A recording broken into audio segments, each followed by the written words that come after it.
Hello everyone, you are watching AdPlus Home Twitter, and in this session of Indian Polity and Constitution, we will study Article 167. तो शुरू करते हैं बिना किसी देरी के।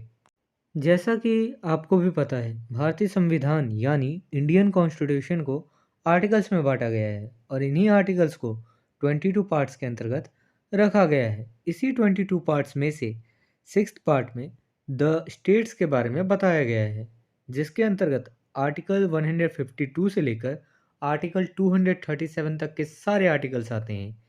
यहाँ हम बस आर्टिकल 167 पर चर्चा करेंगे। आर्टिकल 167 पार्ट 6 के चैप्टर 2 के अंतर्गत आता है। चैप्टर 2 बेसिकली द एग्जीक्यूटिव से रिलेटेड है। यहाँ मैं पहले कंटेंट को इंग्लिश में रीड करूँगा, फिर उसकी मीनिंग आपको हिंदी में समझाऊँगा, ताकि आपको कंसेप्ट ज़्यादा से ज़्यादा समझ आ सके।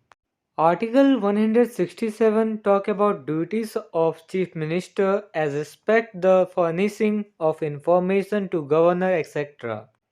आर्टिकल 167 में गवर्नर यानी राज्यपाल को इंफॉर्मेशन प्रस्तुत करने आदि के संबंध में चीफ मिनिस्टर के कर्तव्यों पर चर्चा की गई है।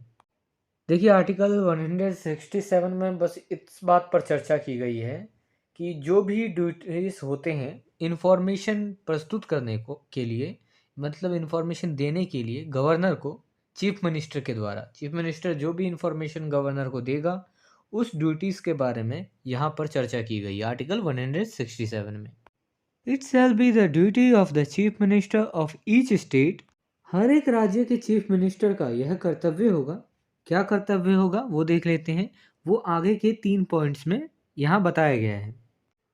First one, A, to communicate to the governor of the state all decisions of the council of ministers relating to the administration of the affairs of the state and proposals for legislation. राज्य के मामलों के administration और legislation के proposals से संबंधित council of ministers के सभी डिसीजंस को राज्य के गवर्नर को सूचित करना, यह चीफ मिनिस्टर का कर्तव्य होगा। देखिए, किसी भी प्रकार का council of ministers of the state का अगर यह डिसीजन होता है एडमिनिस्ट्रेशन या लेजिस्लेशन के प्रपोजल से संबंधित, किसी भी प्रकार का यदि डिसीजन होता है तो वह राज्य के, उस स्टेट के राज्य के गवर्नर को सूचित किया जाएगा चीफ मिनिस्टर्स द्वारा। तो यह जो है चीफ मिनिस्टर का कर्तव्य होगा। Second one, B, to furnish such information relating to the administration of the affairs of the state and proposals for legislation as the governor may call for and. राज्य के मामलों के एडमिनिस्ट्रेशन और legislation के proposal से संबंधित ऐसी जानकारी प्रस्तुत करने के लिए जिसे गवर्नर मांग सकते हैं।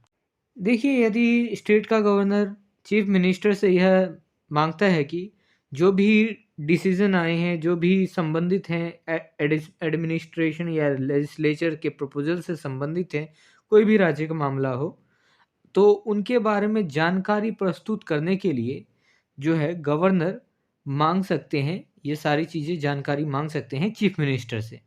अब यहाँ बात यह आती है कि पहले पॉइंट और सेकंड पॉइंट में फिर अंतर क्या है। पहले पॉइंट में यह कहा गया है कि चीफ मिनिस्टर का खुद यह कर्तव्य है कि जो भी एडमिनिस्ट्रेशन लेजिस्लेशन से के प्रपोजल से संबंधित या फिर काउंसिल ऑफ मिनिस्टर उस पर कोई डिसीजन देता है, तो उनसे कोई संबंधित कोई भी इंफॉर्मेशन है तो वो इन्फॉर्मेशन जो है चीफ मिनिस्टर गवर्नर को सूचित करेगा कि ऐसा ऐसा हुआ है। लेकिन सेकंड पॉइंट में यह कहा गया है कि गवर्नर खुद मांग सकते हैं, कोई भी स्टेट का गवर्नर चीफ मिनिस्टर से खुद मांग सकता है यदि किसी एडमिनिस्ट्रेशन या लेजिस्लेशन के मामले हों या उनके प्रपोजल से संबंधित मामले हों, तो उनसे जुड़ी जानकारी जो है गवर्नर, स्टेट का गवर्नर खुद मांग सकता है। यहाँ मांग रहा है गवर्नर, वहाँ जो है चीफ मिनिस्टर के द्वारा दिया जा रहा है इंफॉर्मेशन। फर्स्ट पॉइंट में इंफॉर्मेशन दिया जा रहा है और सेकंड पॉइंट में इंफॉर्मेशन मांगा जा रहा है। इन बात एक ही हुई, लेकिन थोड़ा सा डिफरेंस है।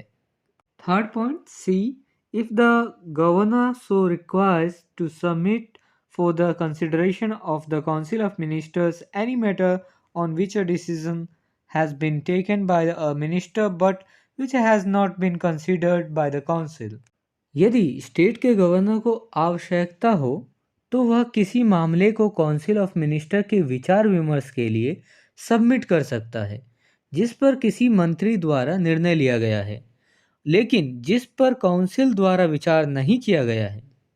सिंपल शब्दों में यह कहें तो मान लीजिए कोई भी मामला है, ठीक है? तो उसे काउंसिल ऑफ मिनिस्टर के विचार विमर्श के लिए जो है दोबारा सबमिट कर सकता है गवर्नर। गवर्नर के पास अगर गवर्नर को लगता है कि आवश्यकता है इसकी तो वह कर सकता है।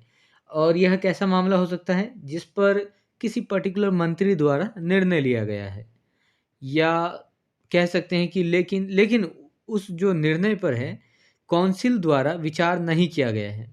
मंत्री ने निर्णय ले लिया लेकिन पूरे काउंसिल द्वारा विचार नहीं किया गया, तो इसलिए पूरे काउंसिल को दोबारा दिया गया मामला काउंसिल ऑफ मिनिस्टर को कि आप दोबारा इस पर विचार विमर्श कीजिए, फिर निर्णय दीजिए। तो इस तरीके से गवर्नर को अगर आवश्यकता लगती है तो गवर्नर ऐसा कर सकता है। If this video is helpful for you, then please like and share this video, and if you want see some more these type of videos, then subscribe the channel and click the bell icon and select the all option for upcoming videos. And I hope you have a great experience by watching the Ad Plus Home Tutor.